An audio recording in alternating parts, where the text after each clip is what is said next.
Баршаңызға қайырлы күн. Бүгін сіздерге запеченные шампиньондарды қалай өте дәмді етіп жасау керектігін көрсететін боламын. Сондай нәзік болып шығады және жасалуы оңай. Барлық ингредиенттер төменде көрсетілген. Ең алдымен жуылып, тазартылып кептірілген саңырауқұлақтарымыздың төменгі жағынан ажыратып алатын боламыз. Ол бізге салмасы ретінде қажет болады. Мінекей барлық төменгі жағын ажыратып алғаннан кейін ұсақ кубиктер ретінде турайтын боламыз.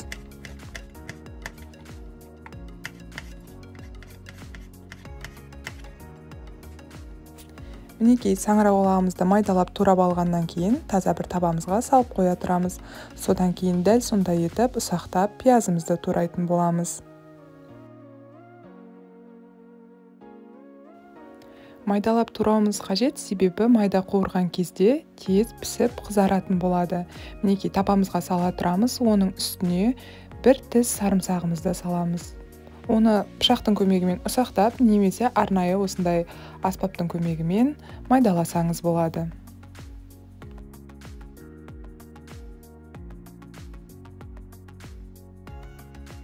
Сиырымызды күштен өткізіп дайындап алайық. Қазір салмамызға қосатын боламыз.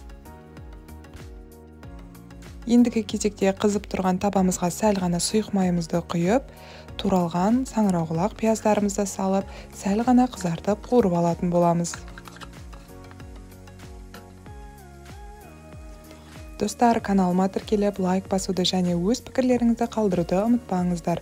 Сіздермен кері байланыс мен үшін өте маңызды.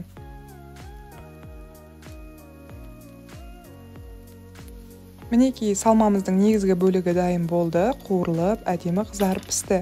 Енді осыны табамызға салып, татымына қарай тұз бұрышымызды саламыз және бір ас қасық қаймақпен араластыратын боламыз.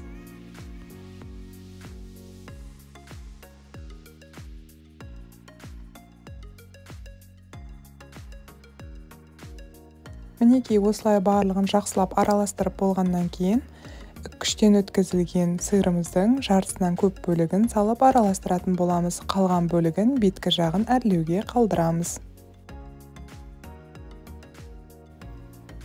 Мінекей салмамыз да дайын болды. Ендігі кезекте осылайша дайын табамызға шампиньондарымыздың ішін салмасымен толтырып орналастыратын боламыз.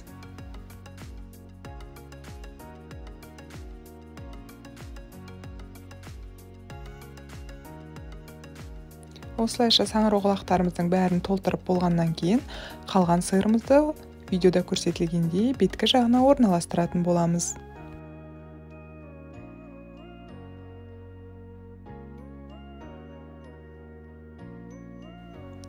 Мінекей осылайша дайындап алғаннан кейін қызып тұрған 200 градустағы пешімізге бар жоғы 20 минуттың ішіне салып алатын боламыз. Сол кезде сыры еріп, саңырауқұлағы қызарып, өте керемет болып шығады. Осылайша әдемі тарелкамызға орналастырып, бетін ас көкпен әрлеп, қонақтарыңызға ұсынсаңыз болады. Сондай нәзік, дәмді болып шығады. Видеомды соңына дейін көргеніңізге алғысымды айтамын. Сіз де үйшіңізді осындай нәзік, кереметтей аспен қуантуға кеңес беремін. Өз пікіріңізді қалдырып кетіңіз.